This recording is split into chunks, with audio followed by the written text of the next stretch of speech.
થતા એશિયાઈ સિંહની 16મી વસ્તી ગણતરીનો પ્રારંભ થઈ ચૂક્યો છે। 10 મેથી શરૂ થયેલી સિંહોની વસ્તી ગણતરીની પ્રક્રિયા 13 મે સુધી ચાલશે અને આ વખતની સિંહની વસ્તી ગણતરી ખાસ છે કારણ કે 10 વર્ષ બાદ આ વસ્તી ગણતરી થઈ રહી છે।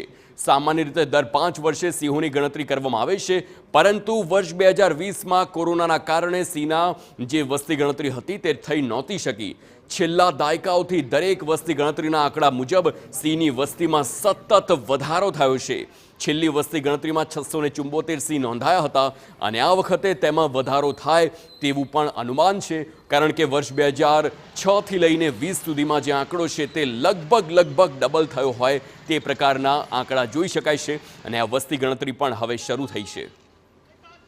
આ વખતે ખૂબ સરસ રીતે એકદમ આની ગણતરી ઝીણવટપૂર્વક રીતની જે તૈયારીઓ થઈ છે એના ઉપરથી ખૂબ સારી રીતે 13 તારીખે આખરી ગણતરી પણ પૂર્ણ થઈ જવાની છે અને એનું સંપૂર્ણ આયોજન અને પૂર્વ આયોજન લગભગ 1 મહિના કરતાં પણ વધારે સમયથી અમારા વન વિભાગના અધિકારી કર્મચારી છે એ કરી રહ્યા હતા। 11 જિલ્લા અને 58 તાલુકાઓમાં આપણે આ ગણતરી છે આ વખતે હાથ ઉપર લીધી। આખો એનો વિસ્તાર આટલો ખૂબ મોટો વિસ્તાર છે।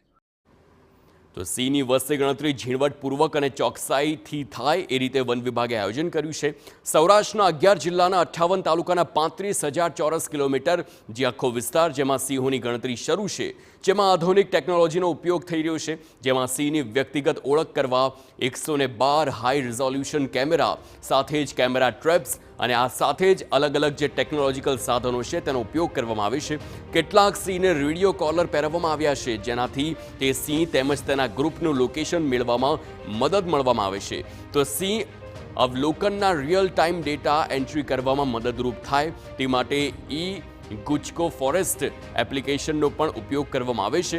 ઉપરાંત GIS સોફ્ટવેરની મદદથી સિંહની હિલચાલ, વિસ્તરણ પેટર્ન અને તેના રહેઠાણને પણ ટ્રેક કરવામાં આવે છે।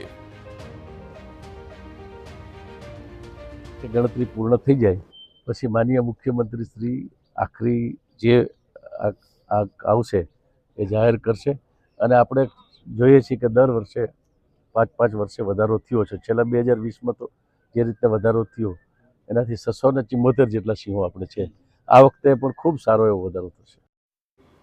તો સિંહની વસ્તી ગણતરીમાં ગાર્ડ, ફોરેસ્ટર, RFO સહિત 3000 જેટલો સ્ટાફ જોતરાયો છે। આ ઉપરાંત 600 ગામના સરપંચો, સ્થાનિકો અને NGO પણ સિંહની ગણતરીમાં વન વિભાગને સહયોગ કરી રહ્યા છે।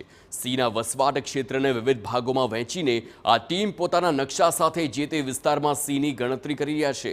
સિંહનું અવલોકન, કેમેરાથી ફોટા, AI સોફ્ટવેરથી સિંહની ઓળખ, ફોટા અને વિડીયોનું પણ વિશ્લેષણ, ટીમોની નોંધ અને કેમેરા ટ્રેપ ડેટા અને GPS લોકેશનનું સંકલન, આ તમામ પ્રક્રિયા બાદ ગણતરીના ડેટાને પ્રોસેસ કરી સરકાર દ્વારા સત્તાવાર આંકડા જાહેર કરવામાં આવશે।